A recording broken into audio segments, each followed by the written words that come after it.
এই এলাচি রামচন্দ্রপুর মিলন সংঘের যিনি মূল উদ্যোক্তা এই পুজোর, তার সাথে সঞ্জয়দার সাথে কথা বলে নিচ্ছি। সঞ্জয়দা, এই যে এত একটা বড় কর্মকাণ্ড, মানে একটা বুড়ি শ্বাস তোমাদের এবারের থিম, শ্বাসের পেছনে কি রয়েছে? শ্বাসের পেছনে আমরা প্রত্যেকবারই এমন একটা মানে পুজোর মাধ্যমে একটা সামাজিক বার্তা দেবার দর্শনার্থীদের চেষ্টা করি।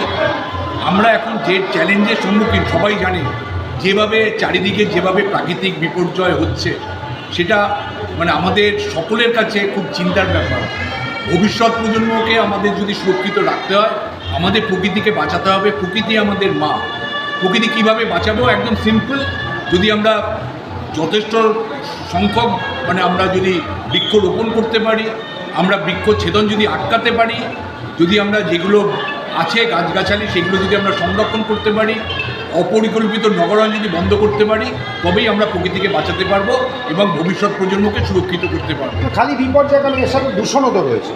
অবশ্যই দূষণ হয়েছে। মানে গাছ যতটা লাগালে দূষণ কম হয়, সেই জন্য গ্রামেগঞ্জে দূষণ কম, শহরে দূষণ বেশি।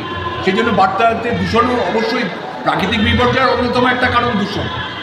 গাছ লাগালে দূষণ কমবে, প্রাকৃতিক বিপর্যয় এড়ানো যাবে, এই বার্তাটাই দিচ্ছে। এই যে আজকে গাছের গুঁড়ি, এই জিনিসটা বানাতে কতদিন লেগেছে? আমাদের তো প্রত্যেকটা পাতা এক একটা করে ধরে বিশাল কাজ করা হয়েছে। মানে পাতাটা কি অরিজিনাল পাতা? না, পাতা অরিজিনাল না, পাতা হচ্ছে কাপড় আর কাপড়েরই পাতা। সেইটাকে মানে এক একটা করে ডালের সঙ্গে জুড়ে জুড়ে এই বৃক্ষটা করা হয়েছে। আর গুড়িটাও আলাদাভাবে মানে স্ট্রাকচার করে করা হয়েছে। মানে কোনো গাছ কেটে না, কোনো গাছ কেটে।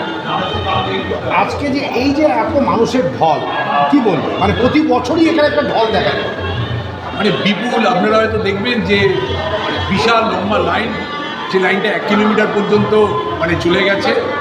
সবাই যাতে দর্শনার্থীরা যেভাবে আসছেন, আমরা খুব খুশি।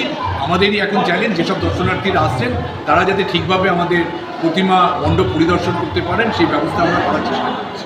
আর এছাড়া পুজোর মধ্যে আর কিছু থাকছে কি?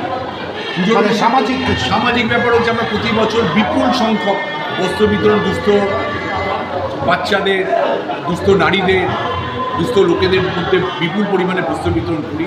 আর সারা বছর ধরে তো আমাদের এই সংঘ পুজো করে না, আমাদের সারা বিভিন্ন রকম অ্যাক্টিভিটিস সারা বছর ধরেই চলে।